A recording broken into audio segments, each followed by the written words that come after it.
morning, friends. We are here in another session of rural marketing episode. I am Sarabjit Singh Puri, Director of Fateh Rural Private Limited, and today we are going to discuss about the small farmers. Here with me is Mr. Saumendra Nayak, and he is very well known in the industry and have got multiple experiences with working with multiple companies in different domains as well as in different geographies. So I would request Saumendra ji, first of all, I welcome you and thank you for coming on this session. And secondly, please introduce yourself. A bit more detailed introduction is required. Thank you, Mr. Puri. Sarabjit Singh, thank you very much for having me here in this on this platform to interact with our industry fraternity. And very good morning to all my friends from this industry, to all who are associated with the industry or the academics. Very grand welcome for this event. So I would like to express my gratitude to all of you. And just to introduce myself, I am Saumendra Nayak, currently looking after the strategy part for PI Group. I'm leading the projects for agribusiness strategy for PI Group, including both Jivagro and PI. Just to give an introduction, what is PI and what is Jivagro, most of you might already be acquainted with the PI industries. And under the PI Group, which was earlier known as Pesticide India, it was earlier known as Pesticide India, now it is just known as PI. And under PI, there is one more entity, that is Jivagro, which was actually earlier Isagro Asia, which was acquired by PI and later renamed into Jivagro. And the Jivagro is more of a horticare specialist entity where they focus majorly on the horticultural crops. And whereas PI, it's a market leader in case of rice segment as well as in case of row crops and also in the horticultural segment. So that's about the organization. In my introduction, I would just like to say that I have been into various roles in the industry. So almost 16 years now into the industry. So I have started my career with Monsanto in the sales, and then I moved on to marketing, where I have worked on various roles, starting from field marketing manager in BASF, and then as a product manager, as a portfolio manager, and at some point of time, I was handling the global fungicide business for UPL.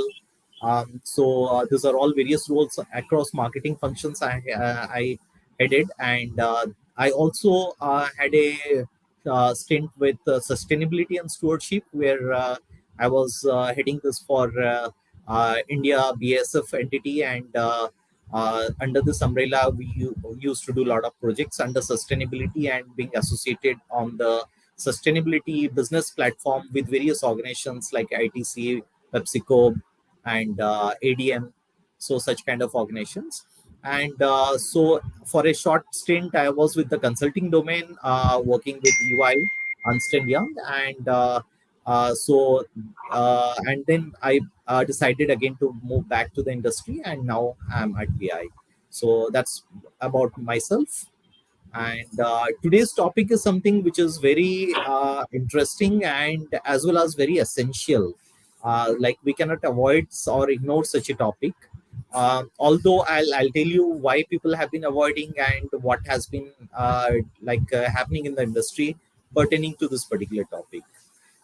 So again, I would like to thank Mr. Sarabjit and his entire team of Fateh Rural for arranging such a nice discussion where we can actually connect to the audience and discuss and take up their questions or queries in this program. Thank you very much. So, sir, it's up to you. Shall I start or? Yes, certainly. Saumendra ji, please start. And this is the presentation which we have uploaded. Please start. Okay, fine. Thank you very much. So, friends, this topic is about smallholder farmer.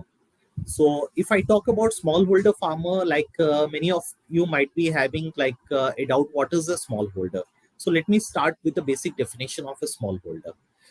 There are various kind of definitions by various organizations who define smallholder differently, but the most standardized definition by FAO or what Indian government follows is like somebody who is having a land acreages less than 2 hectares or equivalent to 5 acres is considered as a smallholder. And under that, again, there is a bifurcation, like somebody less than 1 hectare is considered as a marginal farmer, whereas somebody between 1 to 2 hectare is considered as a small farmer. But both these categories come under the smallholder.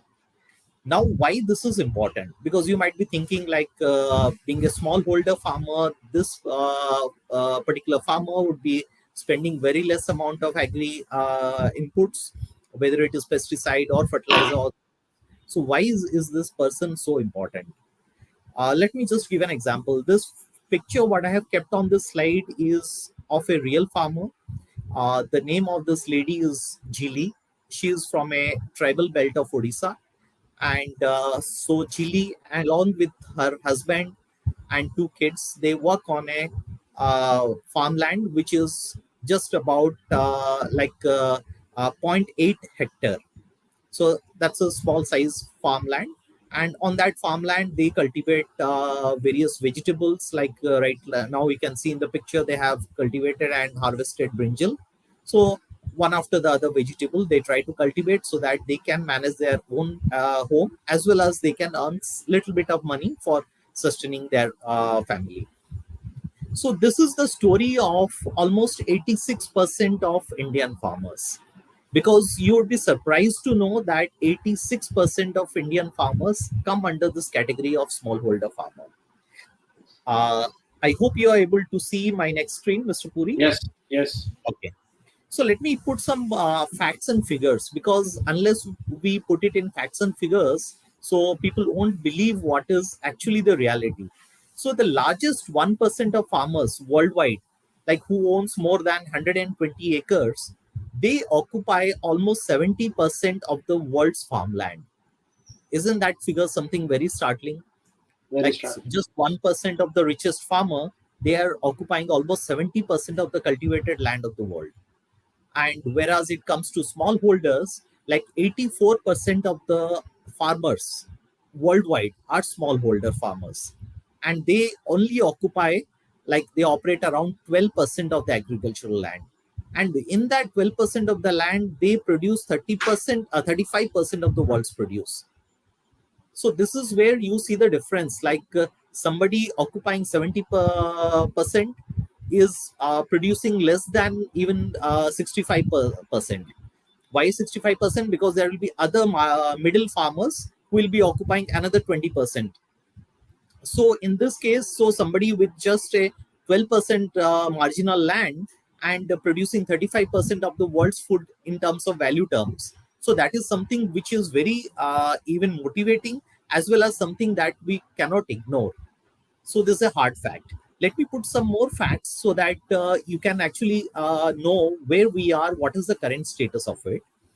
So coming to my third slide, I want to just show some pictorial graphs, the pie chart, where actually you see the global scenario on the left side, whereas you see the Indian scenario on the right side. Uh, so, uh, so sorry.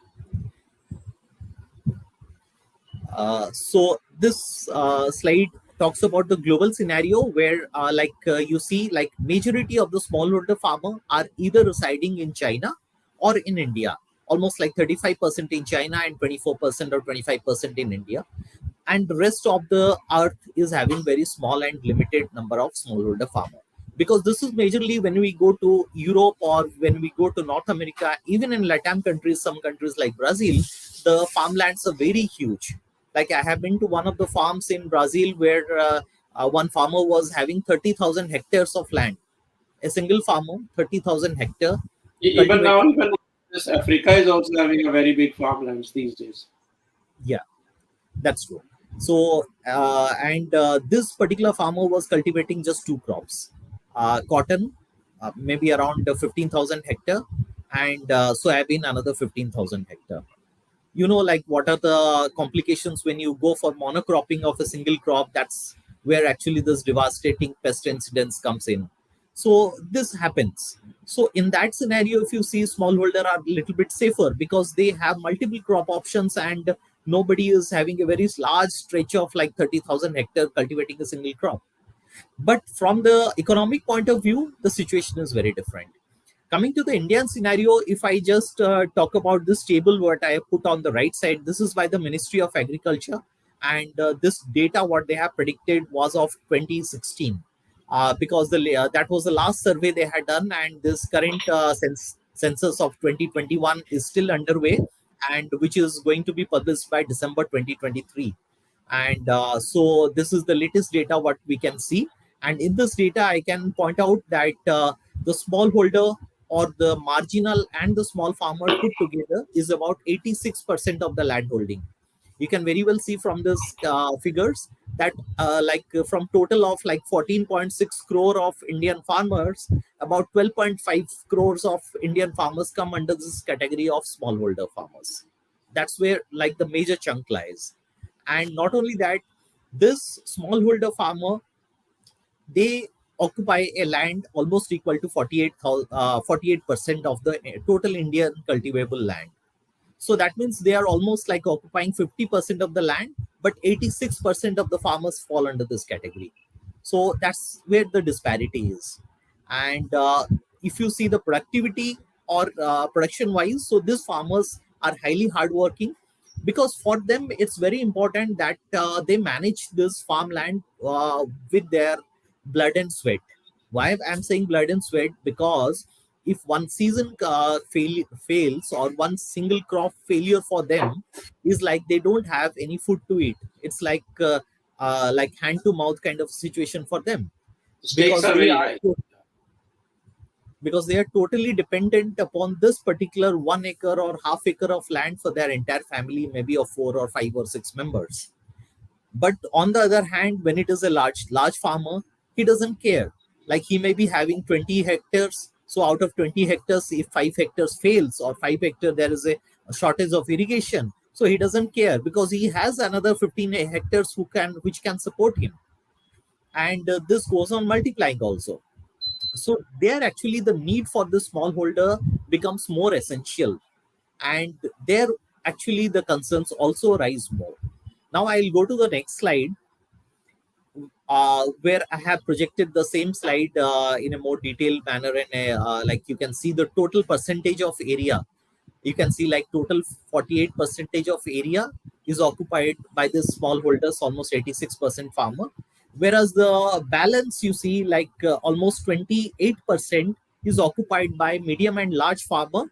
And they are like almost like 4% of the total farming community.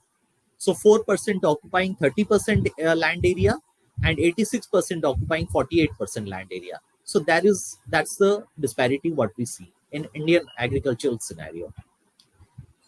So now giving some other statistics, like some global statistics. Let me come to this point. Like you see, this is the historical data. So almost for last 5 decades or 50 years. So if you see the historical data, so the world is getting fragmented more and more. Everybody is aware that the population has been rising throughout the world is getting more and more fragmented. The land area is reducing more and more due to various reasons. The forests are getting cleared, and then there is urbanization, which is actually encroaching the village areas. People selling out their farms to construction sites, various big projects taking up the farmlands. So various kind of factors are impacting the overall land size, which is shrinking day by day. But you see certain geography, like particularly Europe and Central Asia, where the average farm holding has been growing, and it has grown over the last 50 years. You can see from this data in 1960, where the average land holding of a farmer in Europe and Central Asia, particularly Russia, Ukraine, so they it was almost like 33 hectares, and it has grown to 41.5 hectares. Whereas similar case you can find in high income group in the European countries also. The number in the bracket denotes the number of countries which have been compared in this data. So almost like 28 countries, where actually the average land holding has grown from 12.3 hectares to 21.3 hectares, so almost doubled. So in the last 50 years. But the scenario is entirely contradictory when it comes to all other geographies. If you talk about Eastern Asia or the Asia Pacific region, it has gone down from 1.9 hectare to 1.5 hectare per person. If we talk about Africa, some countries has gone down where actually individual farmers they cultivate, particularly the smallholder farmer. But when it is corporate farming, people are collating together all the farmland so that they can have a large chunk of the land, and that is where the commercial cultivation comes into place. Something similar to the FPO kind of collectivization of farming, what is happening in India. I'll come to that point also later. And but you see, normally all the geographies, particularly South Asia, also the farmland is shrinking from 2.6 hectare per farmer to 1.4 hectare per farmer. Even in Latin America and Caribbean, also it has almost reduced to half, like from 70 hectares to almost 40 hectares. So these are the geographical facts over the past 50 years of data, which speaks that overall the land area has been getting more and more fragmented and shrinking much more. Now I'll come to the same data from a different angle, comparing the overall land holding size as per the income level of the farmers in the past 50 years. So if I talk about this thing, so if you see, like there are certain countries, like particularly the high income European countries or certain North American countries, about 43 countries data what we collated together shows that there has been a rise in the average land holding from almost like 40 hectares in 1960 to almost like 53 or 54 hectares in 2010. So, but excluding only this region, rest all income groups, the land has been reducing. The land average has been getting more and more fragmented and smaller day by day. So the factors are the same: rising population, more demand for land from urbanization, and more demand from land for new projects, whether it be a public-private partnership project or a irrigation project or some other project, road project. So a lot of development also taking away the land share from the farmers. So now talking about specific reason, let me just deep down a little bit about each of these geographies. If I talk about the regions in specific, for example, the blue color graph actually indicates the share of the farms. That is the number of farmers out of the total percentage of farmers who fall into that particular land holding, like less than 1 hectare or less than 2 hectare. And then the orange color bars, it indicates the share of the agricultural area, total agricultural area. So if we talk about this thing, you see that the even within those regions, what we talked earlier in the slides, so within that region also, the majority of the farmers fall in the category of less than 1 hectare. You see the blue graph rising very high. It's a very tall tower compared to any other graph. And in certain geographies, when it compares comes to like East Asia or Asia Pacific or South Asia, you won't find the orange, the blue bar. You won't find after 5 hectares, because slowly it starts declining till 5 hectares, and then it suddenly vanishes. It's only the orange bar which you can see. That indicates that the majority of the farmers stay in this pocket of less than 5 hectares. But you compare the charts, so, like Central Europe or Central Asia, so you have a well distributed graph where even the 1 hectare farmers are lower than the 2 hectare farmers, or you have a 5 hectare or 10 hectare farmer almost similar. You go to Latin America, you see the graph on the top, third graph on the top side. So Latin America, the land acreages has been growing for the 2 hectares farmers are more than the 1 hectare farmer. 5 hectare farmer are more than the 2 hectare farmers. So the scenario is very different in all different geographies. So that is where we have to see this equitable distribution is not happening. Now, why are we talking so much on these farmers? So, Sarji, just confirm if you are on this slide of farmland distribution over time. Yes, yes, we are there. Okay, fine. So, just talking about India, if I talk about the historic data, what we spoke about other countries like at a global level, So maybe just about India in specific, if we talk about, is you see the first graphs, that is about like each of this color indicates the era, like 1971, 1977, 1991, 2001, 2011, and 2016. So we see a constant rise in number of farmers in the smallholder segment when it comes to less than 1 hectare, because the graphs are continuously rising year on year. That means the number of farmers have increased in this bracket of less than 1 hectare. That means more number of farmers have come into this bracket of less than 1 hectare, which was not the scenario during our independence, maybe in 1947. So again, agricultural area, if you see, again that is also increasing because more number of farmers or more agricultural land is coming into that bracket of this less than 1 hectare. When it comes to 1 to 2 hectare, the graph is almost stable over the years. That means there is no reduction in the number of farmers. That indicates, in a way, we can say it in a different way, that whatever rise has happened in this less than 1 hectare farmer, so that more number of farmers got added into this less than 1 hectare, is not coming from the 1 to 2 hectare, but it is coming from the bigger chunk. That's a larger farmer segment. So that means the larger farmer areas are reducing slowly day by day. So if you see the other towers, like maybe from 2 to 5 hectares or 5 to 10 hectares or more than 10 hectares, there has been a constant decline of the graph, saying that 1971 the number of farmers were more, while the current situation the farmers are less in these segments. That means the number of farmers are reducing, and the area is also reducing. The average land holding is also reducing, even in the large segment. That is It means even though the more well-to-do families do not want to go for agriculture. This exactly. shows So that that way. Like people who were having large land holdings, who were having enough money out of that as well, are even they are not finding this more lucrative, and they are coming out of this particular profession in a way. In the last, exactly, if you see, in the last 50, 60 years. exactly. So I have been interacting with a lot of farmers who are like large owners, but they don't want to do farming. So they settle some in some other city, and they sometimes lease it out. Sometimes, if they Or don't find a sell value it for out. Yeah. leasing, they sell it out. So Yes. that is why they are coming out of the farming community.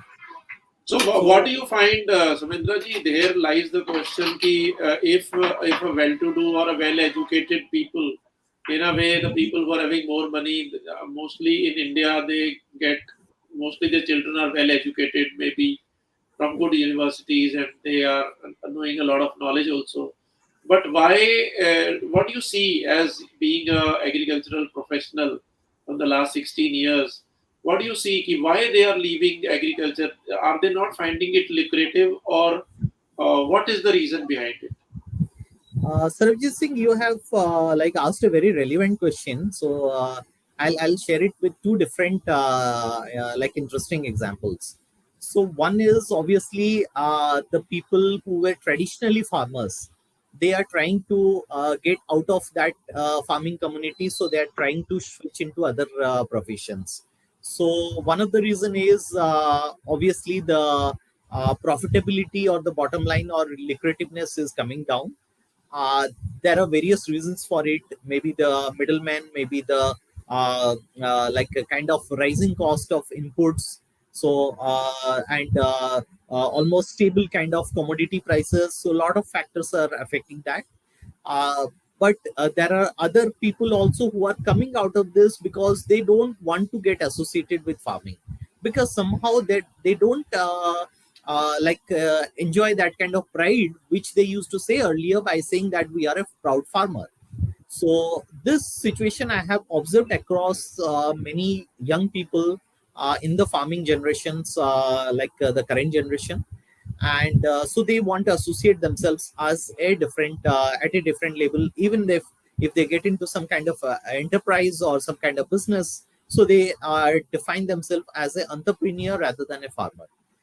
So this is something that some companies have already started working to gain back the pride among the farmers, that farming is the best profession in the world.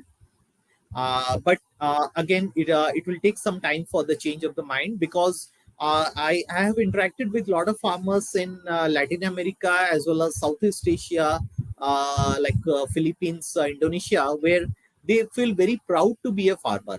So that kind of pride is somewhat I see like somewhat missing in the current farming community generations. But at the same time, there is a very new hope that has come in.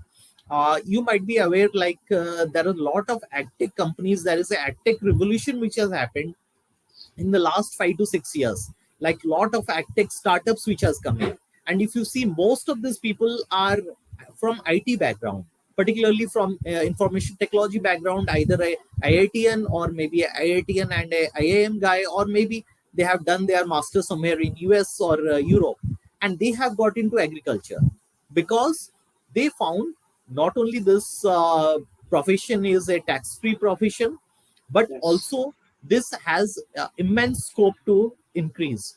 I'll just share why this has immense scope. Just to share an example, whereas countries, the world average, almost they are spending like 6 to 8 kgs per hectare of pesticides per hectare. India is still at the level where it is only spending 600 grams of pesticide per hectare. So that itself says that there is huge scope. India, no doubt, is the second largest producer of most of the agricultural commodities in the world.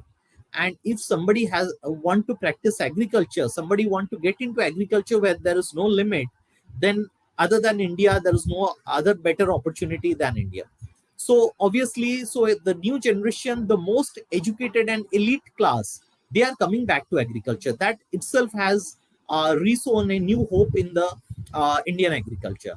So both the scenarios are happening. So is So the world production of food? I am talking about. Let us say we talk about Europe or we talk about Americas or all the Western countries.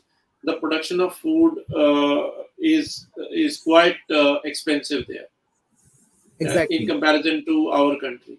And do you feel that in the coming days, if we track the things in the right direction, and we produce the food which can be exported to these kind of countries, and then certainly we are able to become really a quite a food hub for all these countries, because we can produce much cheaper food in comparison to all these countries which are, which require food, and they are also leaving agriculture slowly. Exactly.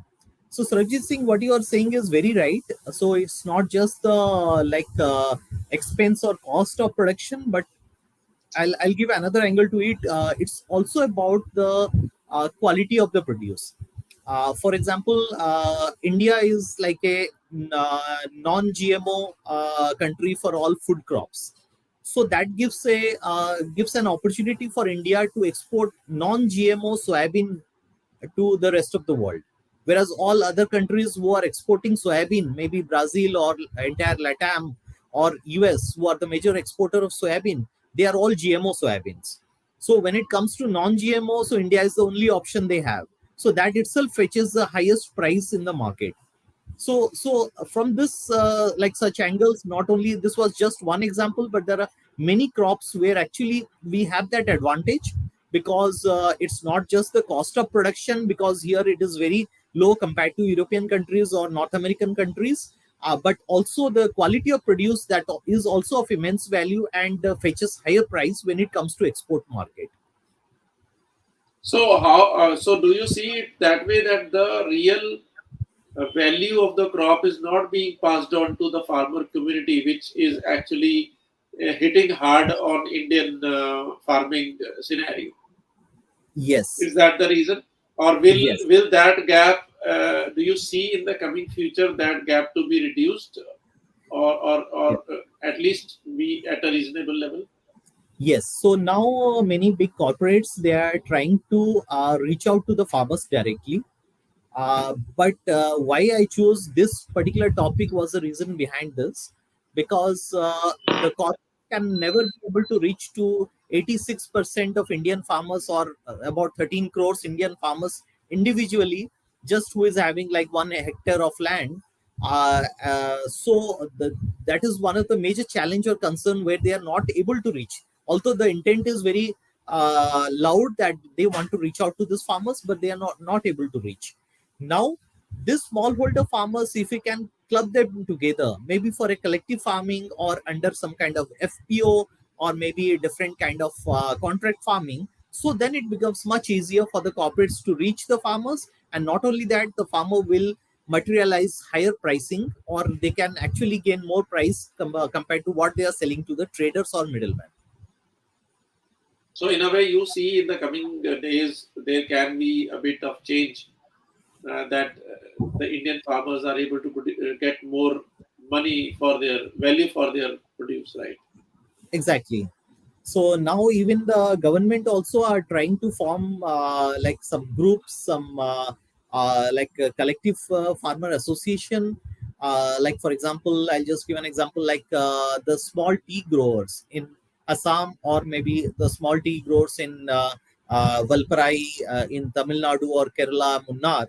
So they are not able to sell their produce because at a like proper price, because they don't have access to that market. And if they go and sell it in a different market, the logistic cost will be higher. So what now government has taken initiative, they are forming associations like Upasi or Toklai, which was existing earlier also. So they are trying to bring in all the farmers together so that they can have more bargaining power while selling their produce and can fetch better price. The major problem I like to ask one more point here. The major problem with the farmers is that they cannot hold, they cannot keep it for some time, because mostly if I talk about the marginal and small farmers, they cannot keep their produce for long. They can keep it for 1 month maximum. They have to sell Absolutely. it in the market. There are two reasons behind this. One is they don't have that capacity to actually store Hold. that particular produce, and secondly, they don't have that much of financial capacity also. They cannot Exactly. wait for that long because they don't have a backup. Exactly. They So want these to are the rotate. two reasons. Yeah, these are the two reasons why they get pressurized to sell the crop in that Right. particular time only. And the crop is not like that, it's not a factory based thing. So Right. crop will come at a single point of time only. Whole of the farming Exactly. community will crop at the same amount of time. So what Exactly. exactly uh, things do you see in the coming days, or do you see anything coming in for the farmers? Like, for example, MSP kind of stuff is coming up, or something like that. The farmers are also asking for that. Do you see that will help, or the government should listen to them in that case? So MSP government has already declared for certain commodities or certain crops. So Yes, they have well defined for which crop they want to give a MSP, which crop they have not given. There are various associations which are also fighting to get MSP into certain commodities. Like for example, tea doesn't come under MSP. So associations, they are still struggling to get the government convinced so that they can have a MSP on tea declared. So these things will take its own due course of time. right, But yes, but MSP is something like we should understand, like this is more like a minimum support price. But right, our farmers who toils day in and day out in the farmland and put in so much effort, irrespective whether it is COVID or any kind of drought or any kind of like flood situation, they deserve right. much more better actually. Yes. So I even if like government is supporting with a minimum price for certain commodities, I would say the farmers deserve much better and they should fetch higher price for their commodity and not just the MSP. That is That okay, but the point is, what exactly do you see in the market? Whether such kind of conditions are possible in the coming days, or do it is you it don't is see possible. much in the coming days? Yeah, It is possible, but here actually, Sarabjit ji, there is a gap between the output and the input providers. So farmer is in the middle. I can say there is a input provider who is providing him all the inputs like seeds, fertilizer, pesticides, biologicals, and then there is a farm off taker or farm like market linkage partner who is procuring his commodity. And sometimes what happens in between both of these, there is another layer of middleman in both of these. So it becomes like the farmer gets more and more distant away from both the entities. So now the situation is like if both of them can collaborate, for example, the agri input player can collaborate with a market off taker So then they provide a complete holistic solution to a farmer, and the farmer not only gets a better price, he can sell off his produce at a perfect market where it is deserved and it desired, and he can sell his produce at the right time to the right customer. So these things are possible the more and more collaborations happen between the agri input and agri output partners. And if I see a trend over the past few years, this is what has already started, and like a lot of people, they are tying up for that. So I have seen across the industry where input providers, they are collaborating with farm off takers, with the hypermarkets, with supermarkets, so that they can actually come together, and the farmer can get benefit of both of them. Let's hope so in the coming days that the farming community really gets. There is one more point about the marginal Yeah. farmers that in order to improve their productivity or in order to increase their you know value, what do you see why the number of marginal farmers are increasing, and even the land holding of the marginal farmers are increasing? What do you see the major reasons behind it? Is this the only because normally in the smaller farmers, smaller or marginal farmers family, there are few people, one or two people are working in the city also. They are Right. producing at the land is smaller, it is easier to handle also. And they are having some extra income sources, like they have a horticulture, or maybe they are having some cattle with them, or milking, or maybe for meat, and or maybe some poultry kind of stuff. So they are working on different levels. Right. Do you think that this is the reason why the agricultural smaller farmers and marginal farmers are increasing, and even the land holding with them, total land holding with them, is also increasing? Is this the reason, or do you get some other there is some other Uh, reason? so Sarabjit ji, like what you're saying is like the number of smaller and marginal farmers are increasing every year. One of the prime reason is the population. So obviously, if in a family there are two brothers, the next generation the farm gets again divided and fragmented. So 1 hectare becomes half hectare for each of them. The next generation again, if they have two brothers, it get like 0.25 hectares. So that is one of the reason more and more fragmentation happens with the rising population. And when it happens, so whatever land was there with some big farmer, that also gets fragmented and come under this ambit. So obviously their area has also increased. But yes, but when this land size is getting smaller and smaller, to sustain their family or to exist in this scenario, they are trying for some alternate alternate earning methodologies. For example, they are switching to dairy. They are having dairy as a support, or maybe silk rearing, or they are getting into goat farming.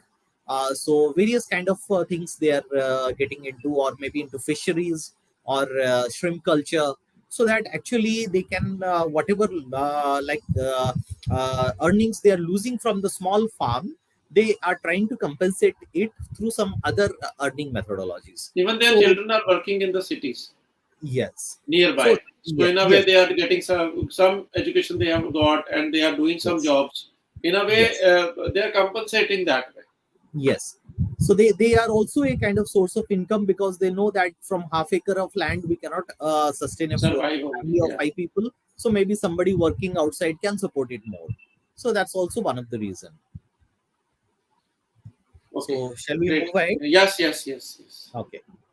So, in this particular, so till now we have been talking about what is a smallholder farmer, or how we define a smallholder farmer, what is their dynamics, like which all geographies they were present, what was their past trend for last 50 years, and how it has been impacted over in all geographies.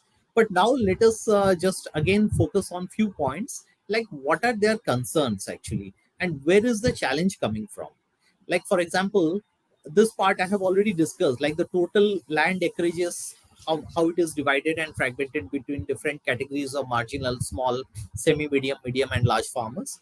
So but what I'm going to talk about for one example, like in India particularly, if I talk about the small farmers, there are about 86% are coming under this category, smallholder farmer.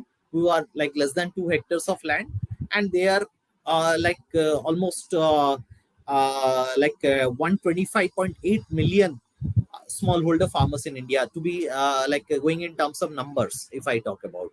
So now 65% of the smallholder farmers are present in the majorly 7 states of India.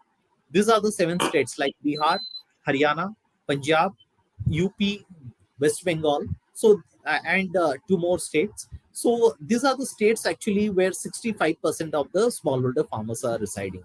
So if I talk about like all India average, it is like 1.15 hectare, including the smallholder, large farmer, medium farmers, including everyone. Per farmer, the average land holding is about like 1.15 hectare. But in the small states, like in the states where the smallholder population is much more, the land holding has gone down. Even in Haryana, a state like considered one of the most prosperous and richest state Yes. in Haryana. So the land holding you can see almost like just 0.22 hectare per farmer. So that's the kind of challenge we are facing. And when this kind of challenges are there, so the reach to the farmer is very costly, because one corporate trying to reach out to 1 million farmer will be very difficult, even if though that million farmers has 1 million hectare also. But Mhm. one corporate reaching out to 1,000 farmer who is having 1 million hectare, it's very easy game for them. Much easy. Yes, yes, yes. So the reach becomes difficult more and more. And arranging the procurement, we were just talking about the procurement or the farm off taking. So Mm. somebody trying to, even they, if they have an intent to help the farmers, they want to come to the farmer's doorstep, so that they can save on the farmer logistic part, and they can procure from the farmers at a better price, avoiding the middleman. That itself becomes very difficult in such a situation. So in spite of having the intent to help the farmers, the corporate has to depend on the middleman. So that's one of the reason even big corporates who are into this retail stores, the retail chains selling fresh fruits and vegetables, they are not able to collect it from the farmer's doorstep, because it is not easy to reach out to like 125 million farmers. So they have to depend upon middlemen. And in this process the farmers get exploited, because the middleman charges a heavy they don't transfer the benefit to the farmer. They charges heavy margin or commission from the farmers. They also sell it at a higher price to the corporates or retail chains, and then finally the food inflation goes up. So this is everything has a cascading effect. So now, but there are potential, what we see, like only 24% of small farmers replace seed every year, what we call like the seed replacement ratio, SRR. In majorly it's a popular term in seed industry, where actually people they don't use their own homegrown seeds, and they go for purchasing the seed from the market. So SRR, like higher the SRR, it's more beneficial for the industry, because they get, not only the company gets the earnings, but also the farmer gets better quality seeds every year and better hybrids. So this SRR, if we see compared in small farmers, like it's only 24%. So mostly they are using almost like 76% of their home seed, rather than purchasing from the market. But when it comes to large farmers, like 45% is the SRR, and semi-medium farmer is almost like 35%. So we have a huge scope to grow in the farmer segment, or small holder farmers. So this was an example from the seed industry, but similar examples exist in the pesticide industry as well. So because now we are not able to make loyal customers in the pesticide industry, because we are highly dependent upon large and medium farmers. But the moment we reach out to the small farmers and they see the benefit out of the products, so they will be more and more loyal customers for the company. So that is where the company will gain benefit actually on long term. So how we can focus is like we have to focus on certain areas. Like first, the smallholder farmers, they need proper access to resources. Resources can be of any sort, like maybe an input resource like seeds or fertilizers or pesticides, or maybe a resource from the financial angle. Like nowadays, if a farmer with 1 hectare of land or half acre of land goes to a bank and applies for a loan, the bank rejects his loan, saying that you don't have anything to mortgage. the bank doesn't rely upon a small farmer. But if a large farmer approaches a bank, the bank is ready to give the loan immediately to that farmer. So the small farmers not only are deprived of the resources of agri inputs, but also the financial resources like crop insurances, loans. So they are not able to collect, and that is where they are not able to improve their standard of living also. Same is the condition when they go for the market off taking. For example, they are not able to do any value addition to their produce. A big large farmer having 10 hectares of alfonso mango can easily go to a mandi and use the ripening agents in a mandi and store it till he gets a premium price. But a small farmer having 1 acre of mango cannot do that thing in the market, or cannot retain that facility in the market so that he can get a premium price. So he has to go for a distress sell. So that is where actually they are compromising. And the same thing is happening across the retail chains, across the e-commerce platform, across the procurement platforms. And whenever they are going to store their produce in the warehouses also, the same story repeats, because warehouse, they will not be ready to take very small quantity, maybe just 2 quintals or 5 quintals of produce.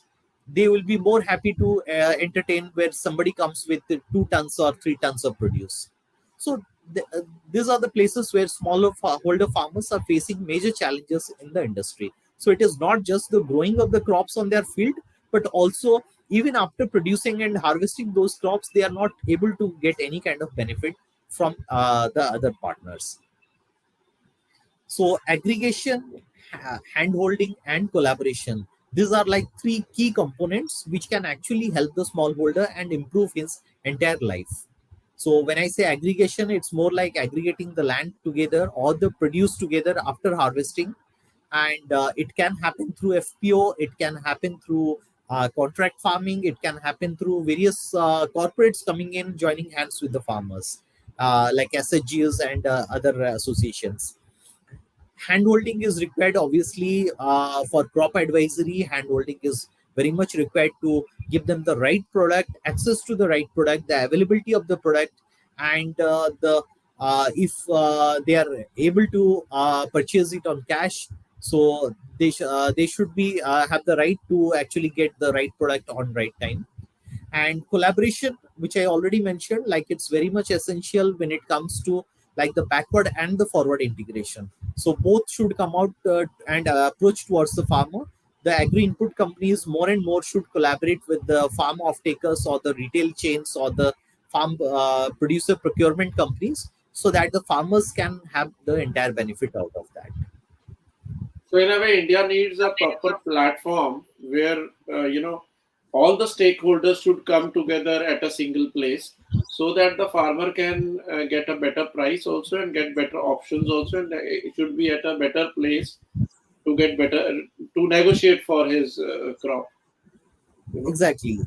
And nowadays I see some initiatives being taken on this area, like not just the government initiatives, even the government private like public private partnership or kind of Yeah, there is a huge gap, I would say, where startups can take up the things, and new guys can, or even the people who are into the industry can take up this challenge and build up exactly, many companies which can actually work in this particular.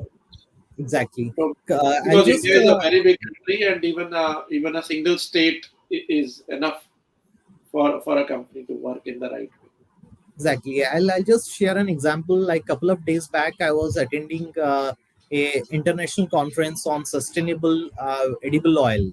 So it was a international conference on sustainable vegetable oil and edible oil, and we had participation where actually they had created a platform where actually there were NGOs, there were farmers, there were corporates who are into procurement of those edible oils. There were ministries from not only from India but from Honduras, from from Indonesia, from Malaysia. So this was a very good platform where actually people can take that advantage, and everybody is collaborating with everyone in a networking where actually they come more and more closer, and each one of them divide the benefit among themselves. So such kind of platforms are more and more to be encouraged in the future. required, and especially for small and marginal farmers. Exactly. So now, why are smallholders so important? Like till now we have been talking why like what is smallholder and what are their challenges, but why is it so important?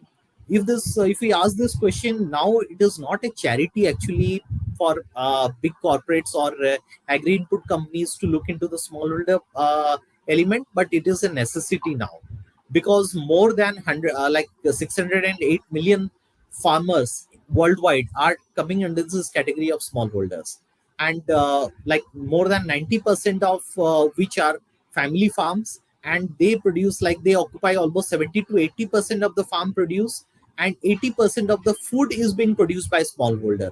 That itself talk about the gargantuan amount of focus that is needed for the smallholder farmers. So it has no more remained a luxury or a charity to look at smallholder, but it is more of a necessity for everyone to look into the smallholder segment. Only then our food security can be maintained, or else it will be compromised. Now coming to Asia, if I talk about, smallholder provide almost 80% of the food supply, both in Asia as well as sub-Saharan Africa. So you cannot ignore this, because if you ignore this, then there will be a huge food scarcity. So similarly, coming to India, 86% of the smallholder, 86% of the farmer are smallholders, and they own just 48% of the land and cultivating 41% of the food grains. So that itself talks like if we avoid them, we are seriously cutting down our sources of food supply, and everybody knows about the crisis what can happen. So that's where actually the need for focusing more on the smallholder has come in. So let me just again highlight few countries where actually it has become more and more prominent. For example, uh, you see the share of food, value of food production from smallholders. So if I talk across the geography, like countries like China, which is again a country of many smallholders, so 80% of their food production is dependent upon only from smallholders, whereas in India it's almost like 47% is dependent upon smallholder. So there are various countries where it is ranging from 20 to 50%. So that itself speaks that if we ignore smallholder, we are cutting down our own supply of food. So that's Yes. where we cannot take a chance to compromise on the smallholder farming. And not only the amount of food or the volume of food which is being generated by the smallholders, but also we cannot compromise on the quality of produce that they generate, whether it is food or it is any kind of cash crop or even the fiber crops. So quality is also very important. So that's the reason they should have access to the best products, best finance, and best resources for cultivating these crops. Even one more thing, if they are getting Yes. more money out for their crops, and they are able to produce better quality produce, then certainly overall economy of the world as well as of the India will increase like anything.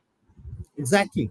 So overall impact of the economy as well as overall living standards, overall, it is in a way a virtuous cycle. So we Mr. are Puri, going to yeah. improve like anything. Yeah, Mr. Puri, what you're saying is absolutely right, because you can see it very clearly from the example of China and India. So, China is the world's largest producer and exporter of most of the food grains and commodities. Right. And that is happening in spite of China having 80% of smallholders. And For having a them, very high population as well. exactly. So Yeah. they are totally dependent upon smallholder farmers, but in spite of that, they are the world's largest producer and exporter of most of the commodities. So same thing is like India is almost like second in most of the exports, and same thing is happening with India as well. So yeah, so smallholder is not just like the neglected segment; they have to be focused more on the quality aspect as well. So Yes. so just talking about more in concrete about the challenges and constraint what they face. First is access to the resources. So they don't have proper access to the resources, because I'll give an example. When from a normal mentality of a agri-input company, if somebody goes to a field and conducts a farmer meeting, so he would obviously like to have more of big farmers, because he thinks if I am conducting a meeting of 100 big farmers, I'm addressing almost like 1,000 hectares or 1,000 acres of land. So he will try to ignore or neglect the smallholder farmer, because maybe after addressing 100 farmers, I may have access to only maybe 100 acres of land. But the fact is very different, Different, because yes. these big farmers, in spite of having 1,000 hectares, they will not use the produce or the products on entire 1,000 hectares. But if smallholder is convinced, even if he has 1 acre of land, he will use it on entire 1 acre of land.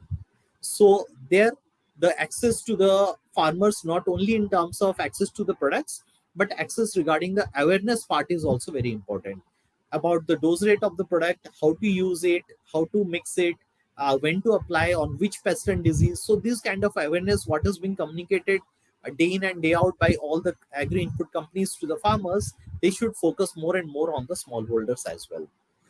So now talking about the productivity part, since the land holding is a like quite small, so obviously the productivity is very small, because they don't have the capacity to use mechanized farming.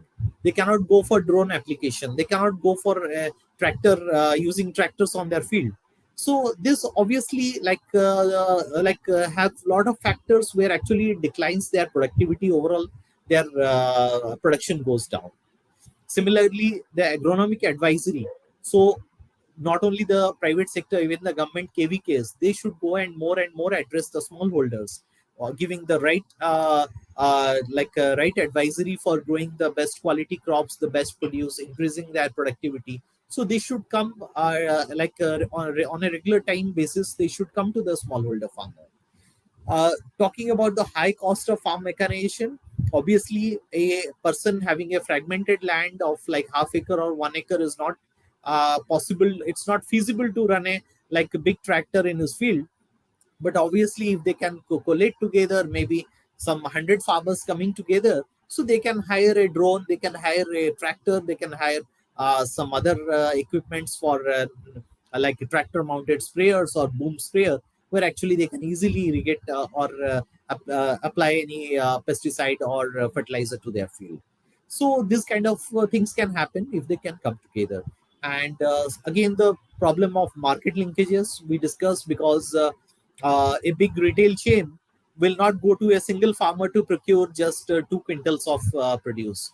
Rather, he would procure it from a middleman or a trader who is selling maybe 2 tons of produce. So market linkage And also becomes secondly, their very cost difficult. also goes up when they are connecting with Exactly, more farmers. So in a way, exactly. if there is some maybe village level or two, three, five village cluster level connections, or Yes, maybe procurement is being done at a single place, like the milk yes, dairies are being developed. yes. So if the So that, similar kind of stuff is being developed, then certainly the things can be taken up to the next yeah. level. So milk dairy, you have laid the right example. Like that's a wonderful example of Amul, how it became the world's Yeah, largest yeah, a cooperative. lot of milk dairies are there, and who Yes. are doing a So cooperative thing, and they're doing very well. exactly. Even the So private sector milk dairies are also there. Small milk dairies are also there, yes, but this is yes, how a whole of the collection of the village is coming to a single place on a exactly. And daily it basis. So similar yes, thing can and happen for crops also. yes, and that should happen actually. So That if should that happen, happens, so obviously it will not only benefit the especially farmers, but for the vegetables, exactly.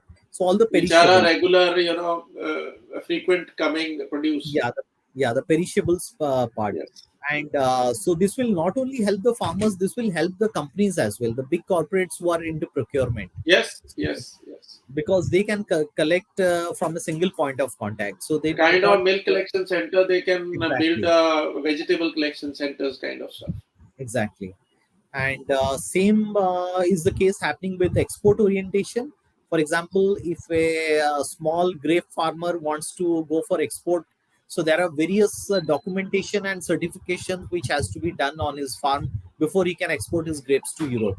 And for that he has to run from post to pillar, approaching multiple government agencies, multiple agencies for the certification part. But if he is a big farmer, obviously the certifying agency come onto his field, they check it everywhere, like they check it there itself on his field, and they certify it. And even the export houses also approaches those farmer on their farm. So that's the kind of benefit a big farmer gets when it comes to export.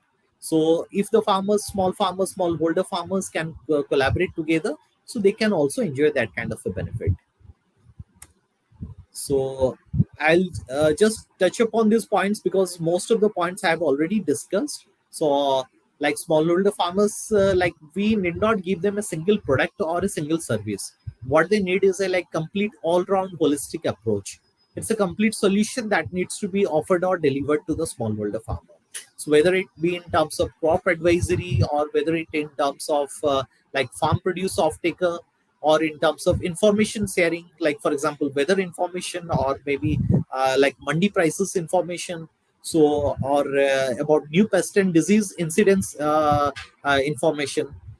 So all these things, whether they have to buy or purchase the agri input together at one place in big bulk volumes.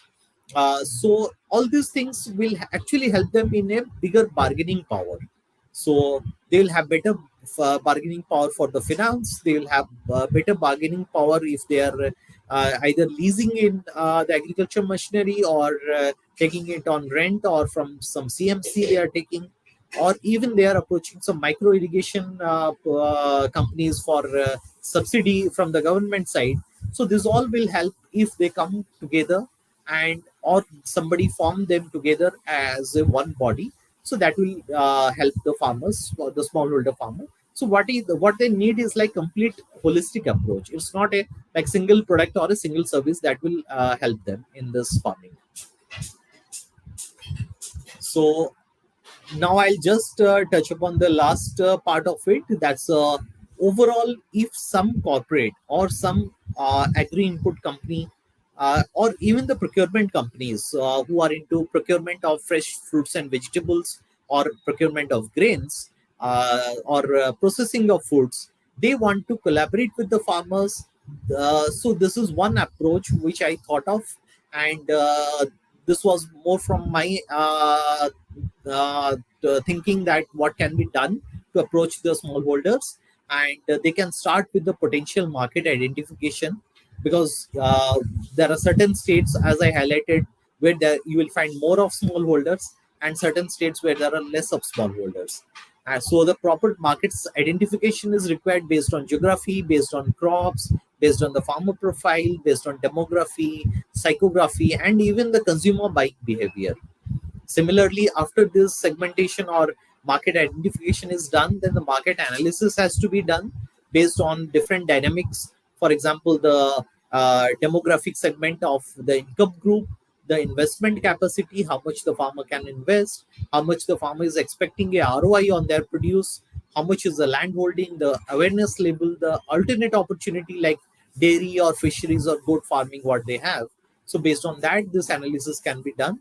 And after this, the marketing strategy, actually the segmentation part comes in.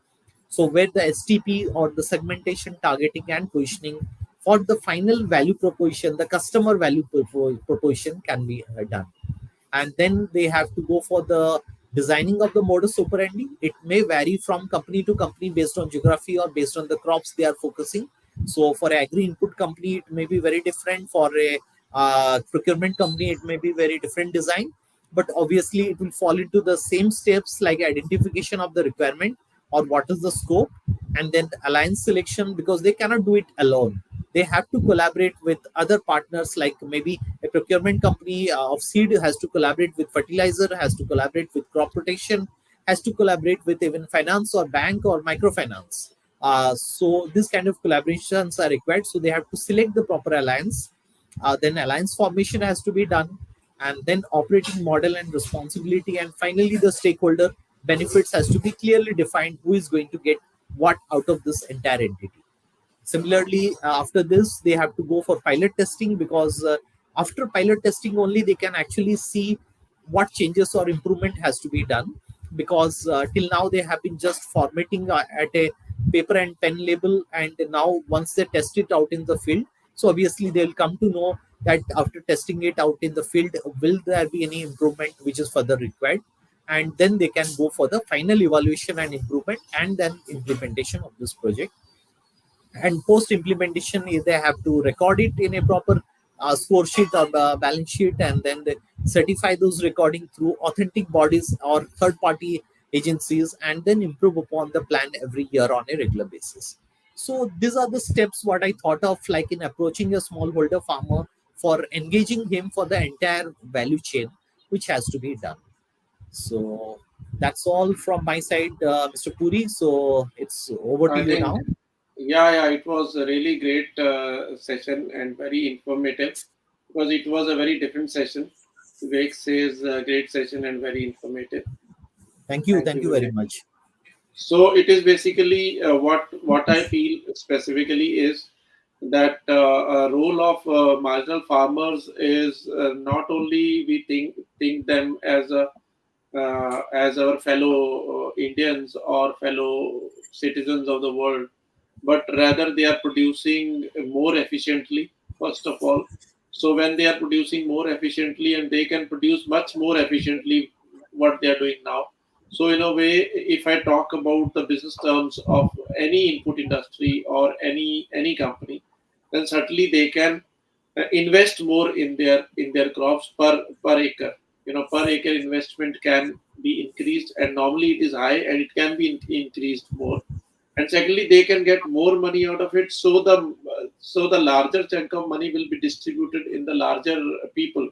So in a way, that will lead to more sales of almost every product being produced in the country.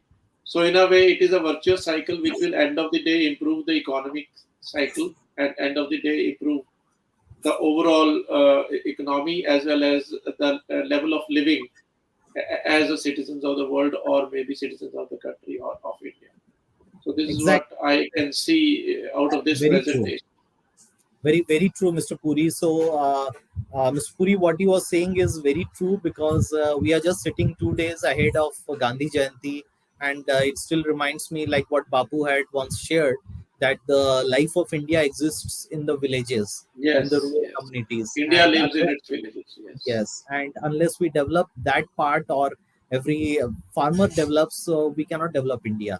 So that If is you a, see all the developed states of the country, whichever are there, they are all developed because their villages are developed.